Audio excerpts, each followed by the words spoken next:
Hello everyone, welcome to mech.solutions.garage. ఈరోజు మనం ఈ వీడియోలో problems on heat conduction through plane wall మీద ప్రాబ్లం అనేది సాల్వ్ చేయబోతున్నాం. ఈ సమ్ వెరీ సింప్లెస్ట్ సమ్, ఓకేనా? సమ్ చూస్తే consider a slab of thickness L is equal to 0.25 metre. Heat transfer అనేది 0.25 మీటర్ థిక్నెస్ ద్వారా జరుగుతుంది అని అర్థం, ఓకేనా? One surface is kept at 100 degrees centigrade and other surface at 0 degrees centigrade. Determine the net flux across the slab. If the slab is made from pure copper, thermal conductivity of copper may be taken as 387.6 watt per meter Kelvin.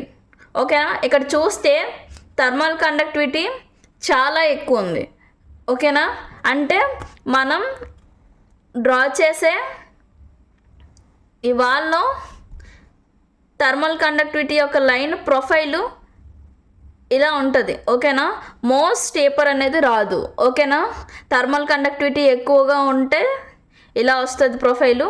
T1 అనేది 100 degrees ఉంటే T2 అనేది 0 degrees ఉంది, ఓకేనా? Next, with a thickness of 0.25 metre, ఓకేనా? Okay, మనం given data రాసుకుందాం. Given data T1 is equal to 100 degrees centigrade, T2 is equal to 0 degrees centigrade, K thermal conductivity 387.6 watt per meter Kelvin, ఓకేనా? This is enough. మనకు తెలియాల్సింది first ఏం చేసినా first సమ్లో ఏం అడిగాడు? Net flux across the slab. If the slab is made from pure copper, net flux అన్నా, heat flux అన్నా, rate of heat transfer అన్నా మనం చేయాల్సింది Q/A, heat transfer by area, ఓకేనా? ఫస్ట్ మనం FOURIER's లా ఎప్పుడు చేసిన కండక్షన్ అని ఒకే మెటీరియల్లో సాలిడ్ సర్ఫేస్లో ఒక ఫేస్ నుంచి వేరే సర్ఫేస్కి మన హీట్ ట్రాన్స్ఫర్ అని జరిగింది అంటే మనం ఫస్ట్ FOURIER లా రాసుకోవాలి, ఓకేనా? FOURIER's law, okay? Q is equal to -KA dt by dx. dt అంటే -KA T2 minus T1 by dtని dxని నేను L అని రాసుకుంటున్నాను, ఓకేనా? నెక్స్ట్ K వాల్యూ మనం సబ్స్టిట్యూట్ చేసుకున్నాం. ఏ ఉంది కదా, ఏని ఇటు సైడ్ తీసుకొచ్చేద్దాం. నెట్ ఫ్లక్స్ అన్న, హీట్ ఫ్లక్స్ అన్న, rate of heat transfer per unit area అని ఒకటే అని చెప్పాను కదా. నెట్ ఫ్లక్స్ అడిగాడు కాబట్టి ఈ ఏని ఇటు సైడ్ తీసుకొచ్చేస్తున్నాను. Q/A అవుతుంది. ఇప్పుడు దీన్ని మనం ఎలా రాసుకోవచ్చు అంటే Qగా రాసుకోవచ్చు, ఓకేనా? -K అంటే -387.6.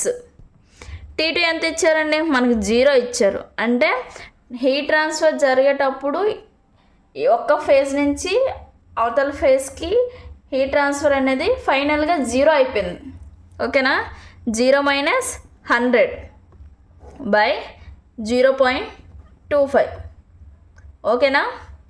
ఇప్పుడు మనం క్యాషియోలో క్యాలిక్యులేట్ చేస్తే మైనస్ సైన్ పోతాయి. 387 × 100 by 0.25. Q is equal to 1.55 × 10⁵ watt per metre square వస్తుంది, ఓకేనా? నార్మల్గా ఈ సమ్లో చాలు. Thank you guys. Thank you from mech.solutions.garage. మీకు ఈ వీడియో నచ్చినట్టయితే లైక్ చేయండి, షేర్ చేయండి, సబ్స్క్రైబ్ చేయండి.